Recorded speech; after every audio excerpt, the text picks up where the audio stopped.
Convido vocês a abrirem suas Bíblias no Evangelho de João, capítulo 6, a partir do versículo 51. Jesus disse assim: Eu sou o pão vivo que desceu do céu. Se alguém comer deste pão, viverá eternamente. E o pão que eu darei pela vida do mundo é a minha carne. Então os judeus começaram a discutir entre si, dizendo: Como é que este pode nos dar a sua própria carne para comer?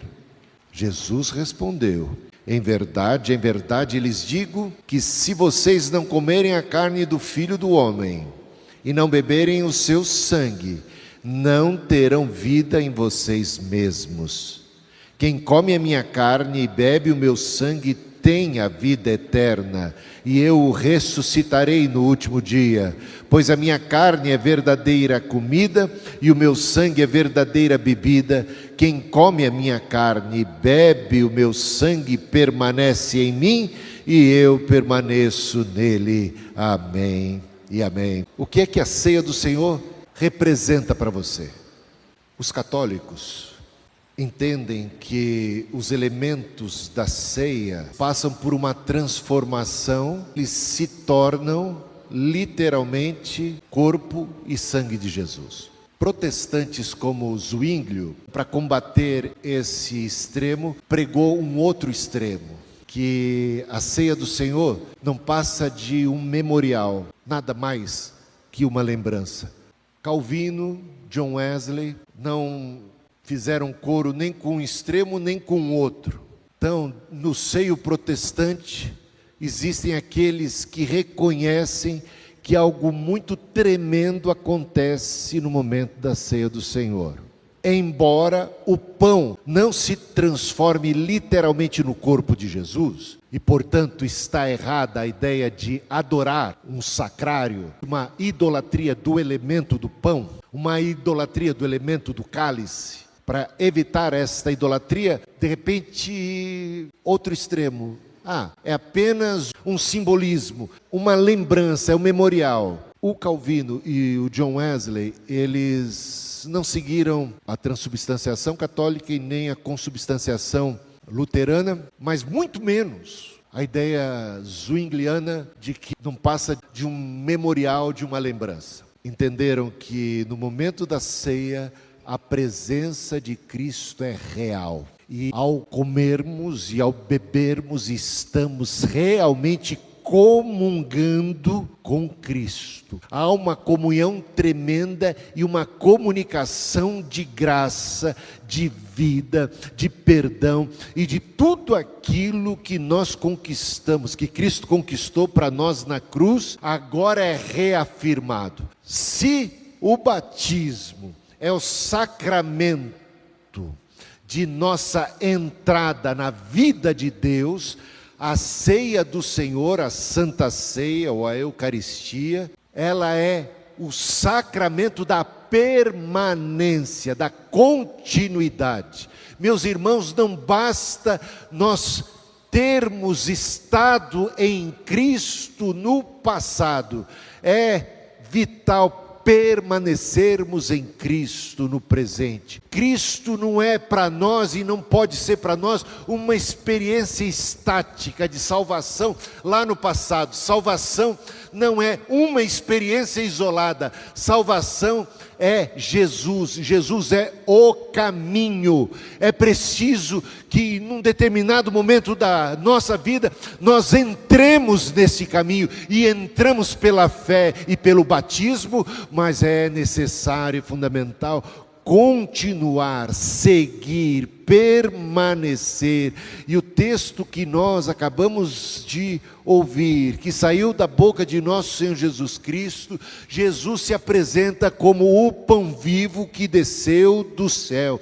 E ele diz: se alguém comer deste pão, viverá eternamente. E o pão que eu darei pela vida do mundo é a minha carne, falando do seu sacrifício na cruz E Jesus responde no versículo 53, dizendo: em verdade lhes digo, se vocês não comerem a carne do Filho do Homem e não beberem o seu sangue, não terão vida em vocês mesmos. Meus irmãos, a vida eterna está em Cristo. Não tem vida eterna em qualquer outra religião, em qualquer prática, em qualquer outro caminho. Não há atalho para Deus. Jesus é o caminho, o único mediador entre Deus e os homens. Ele é o pão vivo que desceu do céu.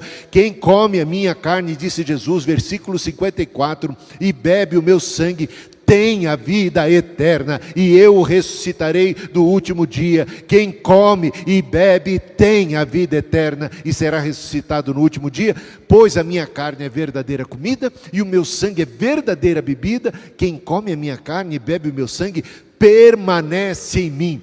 Não basta um dia você ter sido batizado, você precisa permanecer, e só há um jeito de permanecer, meus irmãos, é comendo e bebendo de Cristo continuamente, é comungando com Ele. Há algo real acontecendo, Ele é verdadeiro alimento para mim e para você, Ele é o pão vivo que desceu do céu. Nós não sabemos o que se passa exatamente na ceia do Senhor, ainda que os elementos não tenham se transformado. Se você fizer uma química nesses elementos, você não vai perceber nenhuma alteração neles em si, mas no momento em que nós comemos, no momento em que nós bebemos, nós somos fortalecidos, sim. Nós comungamos com o corpo de Cristo e nós comungamos com o sangue de Jesus. Isto é a declaração de nosso Senhor Jesus Cristo, que foi reafirmada pelo apóstolo Paulo, e eu convido vocês agora a abrirem as suas Bíblias em 1 Coríntios capítulo 10, versículo 16, veja o que o apóstolo Paulo afirmou a respeito da Santa Ceia do Senhor. 1 Coríntios 10, 16. Perguntas retóricas. Porventura, o cálice da bênção que abençoamos não é a comunhão do sangue de Cristo? Qual é a resposta? Que resposta você dá? Porventura, o cálice da bênção que abençoamos não é a comunhão do sangue de Cristo? Para você, é ou não é a comunhão? A comunhão com o quê, meus irmãos? Com o sangue de Cristo. Não é uma mera lembrança, é a comunhão. Para ter comunhão com Cristo, é necessário beber esse cálice. É comunhão, meus irmãos. É comunhão com o sangue de Cristo, é comunhão. Na igreja católica, na igreja anglicana, na tradição metodista, a Santa Ceia do Senhor também é chamada de comunhão. Por quê? Biblicamente é a comunhão. Quando nós comemos e bebemos e participamos da Ceia do Senhor, nós estamos comungando, realmente comungando com Cristo. Que mistério é este? O que se processa, nós não sabemos afirmar categoricamente, nós simplesmente ficamos assim, maravilhados. Há uma graça especial na ceia do Senhor, uma comunhão verdadeira, santificadora, purificadora, renovadora, maravilhosa, é a comunhão do sangue de Cristo. Outra pergunta retórica do apóstolo Paulo, ainda nesse mesmo versículo: o pão que partimos, não é porventura a comunhão do corpo de Cristo? É ou não é comunhão? É comunhão. O pão que partimos e que você vai comer é comunhão com o corpo de Jesus, e o cálice que você vai beber é comunhão com o sangue de Cristo. E agora vamos para o capítulo 11, 1 Coríntios 11, a partir do versículo 23. Porque eu recebi do Senhor o que também lhes entreguei, que o Senhor Jesus, na noite em que foi traído, pegou um pão e, tendo dado graças, o partiu e disse, olha o que ele falou, isto é, coloque-se agora na ceia do Senhor, naquela primeira ceia que foi celebrada por Jesus. Você está lá, você recebeu o pão da mão dele e ouviu o que ele falou, isto é o meu? Essa palavra é para ser levada a sério? O que está acontecendo aqui? Isso é o meu corpo, que é dado por vocês. Façam isso em memória de mim. Na mesma frase, a Santa Ceia é um memorial? É, façam isso em memória de mim. Na mesma frase, isto é o meu corpo. Entendeu? Nós não precisamos escolher entre uma coisa e outra. É memorial? É. Fazemos isso em memória de Cristo? Sim. Lembramos do seu sacrifício na cruz? Lembramos. Anunciamos isto todas as vezes que comemos e bebemos, anunciamos a morte de Cristo? Sim, anunciamos. E anunciamos isso até o dia em que Ele há de retornar, quando teremos um banquete no céu. Quando a plenitude do reino, a gente vai entrar nessa plenitude do reino. Mas nós já estamos comendo e bebendo de Cristo, meus irmãos. Jesus é verdadeiro alimento, Ele é o pão vivo. Nós comemos e bebemos dele, ainda que não seja o elemento literalmente transformado, mas Cristo está tão presente e a sua graça é comunicada de forma tão vital, tão essencial, tão maravilhosa e tão poderosa, que eu continuo aqui a leitura só para vocês verem a força do que se passa, do que se processa na ceia do Senhor. Façam isso em memória de mim. Do mesmo modo, depois da ceia, pegou também o cálice, dizendo: este cálice é a nova aliança no meu sangue. Façam isso. Isso é um mandamento, gente. Façam isso. Façam isso. Você não tem escolha. Se você é um cristão, você só tem uma escolha: obedecer a Cristo. O cristão não tem a escolha de não obedecer, a não ser que queira deixar de ser cristão. Façam isso todas as vezes que o beberem, em memória de mim, porque todas as vezes que comerem este pão e beberem o cálice, vocês anunciam a morte do Senhor, até que Ele venha. Veja só, versículo 27. Por isso, aquele que comer o pão ou beber o cálice do Senhor indignamente, será réu do corpo e do sangue do Senhor. Olha a seriedade do que se passa na ceia. Olha que não se trata apenas de uma lembrança. Quem come e bebe indignamente se torna réu do corpo e do sangue de Jesus. Que cada um examine a si mesmo, e assim coma do pão e beba do cálice. Pois quem come e bebe sem discernir o corpo, come e bebe juízo para si. É por isso que há entre vocês muitos fracos e doentes, e não poucos que dormem. Que coisa! O que ele está dizendo? Que quando a gente participa da ceia do Senhor de maneira indigna, sem a devida confissão, sem o devido temor, sem a devida fé, de maneira qualquer, ou com hipocrisia, meus irmãos, nós trazemos juízo sobre nós. Há uma maldição que recai, um juízo que recai sobre aqueles cristãos que participam de maneira indigna da ceia do Senhor. A ceia do Senhor então é séria? Super séria. Aí eu pergunto para você, o que está acontecendo quando a gente participa da ceia do Senhor? É mera lembrança? Quem come e bebe indignamente é réu de juízo, porque não está discernindo o valor da ceia, o que se passa na ceia.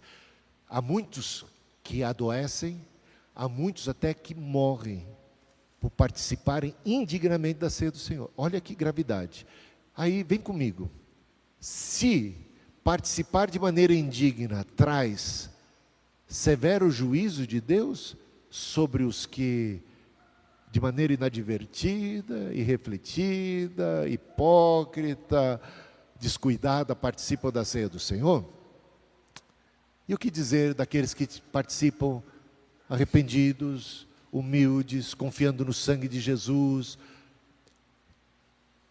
Se tem maldição para quem participa de qualquer jeito, de maneira indigna, saiba que tem muita bênção. Não é pouca bênção, é muita bênção para quem participa. E Jesus disse: tem parte comigo, permanece em mim e eu permaneço nele. A vida de Deus é comunicada a nós na ceia do Senhor. Meus irmãos, a ceia do Senhor é tão séria, tão poderosa, tão maravilhosa, que através desse sacramento nós somos santificados, nós somos fortalecidos. John Wesley, os irmãos Wesley, John e Charles Wesley, eles levavam tão a sério a ceia do Senhor, que eles participavam cotidianamente, não perdiam uma oportunidade. Se tinha ceia todos os dias, eles participavam dela todos os dias, e eles ainda ensinavam que a ceia do Senhor está intimamente relacionada ao avivamento, e eles foram assim, digamos, instrumentos de Deus para um dos maiores avivamentos que aconteceram na história da igreja, que foi o avivamento metodista, que sacudiu a Inglaterra, alcançou os Estados Unidos, promoveu assim transformações sociais e muitas missões. E eu diria o seguinte, palavra deles, a ceia do Senhor está intimamente relacionada ao avivamento. Porque, meus irmãos, a vida de Deus é comunicada a nós cada vez que nós participamos da ceia. Somos avivados, somos renovados na alma, somos santificados, somos cheios do Espírito Santo, somos verdadeiramente alimentados. E se a gente quer crescer na graça e no conhecimento do Senhor, queremos ser fortalecidos, devemos participar da ceia do Senhor. Mas depois dessa minha consideração, e todas as vezes que as pessoas se deparam com 1 Coríntios capítulo 11, e principalmente esses últimos versículos que eu li a respeito do juízo que se abate sobre aqueles que participam de maneira indigna da ceia, há muitos cristãos que optam então por não participar. O bicho pega, eu estou fora, quero encrenca, quero doença não quero morte não vou participar o quê? Sou louco? Não vou participar. Você é louco se não participar, e você é louco se participar indignamente. Você não tem como escapar da loucura, só tem um jeito de você não estar na loucura, é se arrependendo, meu irmão e minha irmã. Não participar da ceia do Senhor significa o quê? Não quero ter parte com Jesus. E quem não tem parte com Jesus, não tem parte com a vida, porque a vida está nele. Jesus disse, quem come tem a vida eterna. Quem come e bebe, participa de mim, e eu permaneço nele, e ele permanece em mim. Quem não come, não permanece, não tem a vida de Deus nele. Então, quer maldição pior que essa? Quer maldição pior que essa? Se um dia você deixou de participar da ceia do Senhor, você estava naquele dia testemunhando, eu não quero ter parte com Jesus, eu não quero permanecer nele, nem quero que ele permaneça em mim. Você está optando, fazendo uma escolha de ruptura. Você não quer comunhão, porque a participação no pão, a participação no cálice, é a comunhão com o corpo, é a comunhão com o sangue de Jesus, e você, ao não participar, está absolutamente declarando, eu não quero ter parte com Jesus, eu não quero comer e beber de Cristo, eu não quero permanecer nele, não quero que ele permaneça comigo, eu estou fora de Jesus, e quem está fora de Jesus não tem a vida eterna, porque nós não temos vida em nós mesmos, a vida está em Deus. Então eu estou numa encrenca, porque eu estou enamorado do meu pecado e não quero me apartar dele. Então a sua escolha vai ser feita. Quem você ama mais? Jesus vai perguntar para você o que perguntou para Pedro. Ei Pedro, você me ama? Você me ama? Ele repete. E por uma terceira vez ele pergunta, você me ama? E a sua decisão precisa ser firme. Você ama ou não ama Cristo? Tem ou não tem parte? O que é que você ama mais nesse mundo? E o nosso chamado sempre é amar a Deus sobre todas as coisas. Então, vou dizer para você que é cristão, você não tem escolha a não ser obedecer a Cristo. Olha aqui, ele não deu escolha. Façam isso, façam isso. Vai desobedecer? Vai participar de qualquer jeito, indignamente? Agora, e se nós pecarmos? Eu pequei. Bom, vamos lá para 1 João. O apóstolo João diz lá no início da sua carta, se dissermos que não temos pecado, somos o quê? Mentira, já estamos pecando de novo. Se você espera não ter pecado para participar da ceia, você nunca vai participar dela. Pronto, acabou. Se um dia você chegar aqui no culto e falar assim, eu passei essa semana incólume, não tenho do que me arrepender, não cometi pecados, tenho certeza de que eu estou puro diante de Deus. Eu vou dizer, você larga a mão de ser arrogante, de ser presunçoso. A gente peca por ação, por omissão. A gente peca por ignorância. A gente peca de múltiplas formas. Na verdade, a gente não tem nem consciência de boa parte dos pecados que a gente cometeu. É complicado. Se dissermos que não temos pecado, enganamos a nós mesmos. Somos mentirosos. Mas, se confessarmos os nossos pecados, Deus é fiel e justo para quê? Para perdoar o pecado e nos purificar de toda injustiça. Alvos como a neve. Hoje, o pastor Samuel fez uma seleção de cânticos, praticamente todos eles têm a ver com a ceia do Senhor, né? Reparou? Então, nós não ousamos nos aproximar da tua mesa. Isso aí é uma frase que se repete quase toda Santa Ceia, que ela vem lá, é oriunda de Daniel capítulo 9, quando Daniel orava pedindo perdão pelos seus pecados e pelos pecados do seu povo. Ele dizia: nós não nos aproximamos de ti, Senhor, confiados nas nossas próprias justiças, mas é na multidão das tuas misericórdias. Não ousamos nos aproximar da mesa do Senhor confiados em nós mesmos, mas é na multidão das suas misericórdias, na sua graça que se mostrou salvador a todos, no sangue do Cordeiro de Deus que tira o pecado do mundo. Ele é poderoso para nos perdoar e nos purificar, nos santificar, nos renovar. Então, venham, toma e come, toma e bebe, e faça isso depois de ter feito a sua oração de confissão, porque se confessarmos os nossos pecados, Deus é fiel e justo para nos perdoar o pecado e nos purificar de toda injustiça. E essas coisas vos escrevo para que não pequeis. Mas se pecar, temos em Cristo um juiz, um advogado, um defensor. Amém? Um defensor. Ele é propiciação pelos nossos pecados, não apenas pelos nossos, mas pelos do mundo inteiro. Queremos comunhão com o Senhor, a vida está nele. Há algo misterioso que acontece aqui na ceia do Senhor. E nós já lemos João capítulo 6, lemos João capítulo 10, versículo 20, 1 Coríntios capítulo 10, versículo 26, e lemos agora 1 Coríntios capítulo 11, a partir do versículo 23. Essas três passagens são muito importantes. As palavras de Jesus precisam ser levadas a sério, e a ceia do Senhor é um momento muito especial. Eu quero agora terminar essa consideração a respeito da ceia do Senhor, lembrando que John Wesley e o seu irmão Charles Wesley, ambos compunham canções. É claro que o Charles Wesley compôs milhares de canções.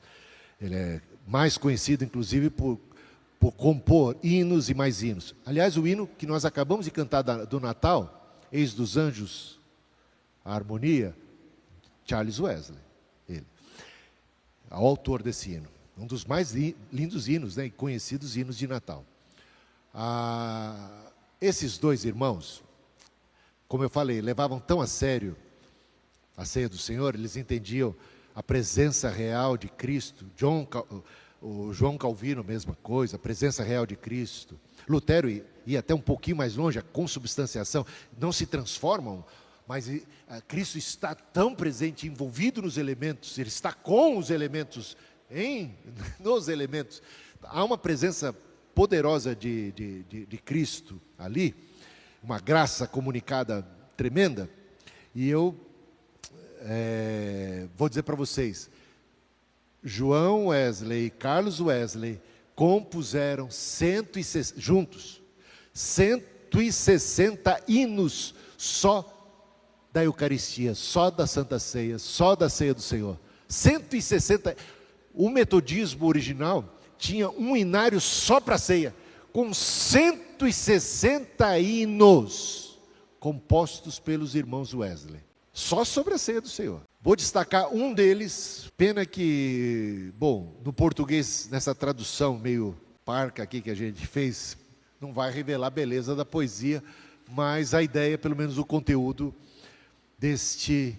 desta letra de um dos hinos sobre a ceia do Senhor. Então presta atenção e veja. Ó, a profundidade do amor divino, a graça insondável. Quem dirá como o pão e o vinho transmitem Deus ao homem? Olha a pergunta que ele faz. Profundidade do amor divino, graça insondável. Quem dirá, quem será capaz de descrever de dizer como é que o pão e o vinho transmitem Deus ao homem. O que Wesley está dizendo é que o pão e o vinho, na hora da ceia, transmitem Deus, transmitem a vida de Deus ao ser humano. Quem dirá como é que isso se processa? A gente já falou, os católicos dizem que se processa porque se transforma realmente. John Wesley nega essa transubstanciação, mas ele diz, um mistério acontece, ainda que a gente não admita a transubstanciação, um mistério acontece, a vida de Deus é transmitida a nós, através da comunhão do pão e do cálice, temos verdadeira comunhão com Cristo. Como o pão transmite sua carne? Jesus disse, esse é o meu corpo, coma da minha carne. Como é que isso é? Como é que você comunga com a carne de Cristo nessa hora? É um mistério. Como o vinho transmite o seu sangue, preenche os corações do seu povo fiel com toda a vida de Deus. Como é que isso se dá? Toda a vida de Deus é comunicada a você nesta hora. Que o mais sábio mortal mostre como recebemos a graça. Elementos frágeis concedem um poder que não lhes pertence, que não é peculiar ao pão e nem é peculiar ao vinho, mas um grande mistério acontece nessa hora. Quem explica a maneira maravilhosa como por meio destes veio a virtude a nós? Esses meios transmitiram a virtude, ainda permanecem os mesmos. Seguem sendo pão, seguem sendo vinho. Como podem os espíritos celestiais, nós, ao participarmos da mesa do Senhor, sermos elevados? Como podem os espíritos celestiais subir, sendo alimentados por matéria terrena, beber com isso suprimentos divinos e comer pão imortal? Como é que pode esses elementos frágeis que seguem pão, que seguem vinho, comunicarem essa virtude, fazer com que os nossos espíritos aqui se elevem e nós possamos ser verdadeiramente alimentados, fortalecidos e temos uma comunhão com Deus? Pergunte a sabedoria do Pai, como aquele que ordenou os meios, fazei isso em memória de mim. Eis aqui o meu corpo, tomai, comei todos vós. Eis aqui o meu corpo, meu sangue, tomai e bebei todos vós. O cálice da nova aliança. Anjos ao redor de nossos altares. Eles dizem que é um momento tão sublime que os anjos estão aqui, presentes. E os próprios anjos não conseguem compreender devidamente o mistério que se passa na hora da ceia do Senhor. Anjos ao redor de nossos altares se curvam para em vão procurar compreender. A graça é certa e real, a maneira desconhecida. Apenas encontre-nos em teus caminhos e nos torne perfeitos em um só, que é Cristo. Deixe-nos provar os poderes celestiais. Senhor, não pedimos mais nada. É teu o abençoar, apenas é nosso o maravilhar-se e adorar. A graça é real e certa, a maneira desconhecida. Aí ele se volta para Deus no final desta canção. Apenas encontre-nos em teus caminhos e nos torne perfeitos em um só. Deixe-nos provar os poderes celestiais, os poderes do mundo vindouro. Senhor, não pedimos mais nada, é teu o abençoar, apenas é nosso o maravilhar-se e adorar.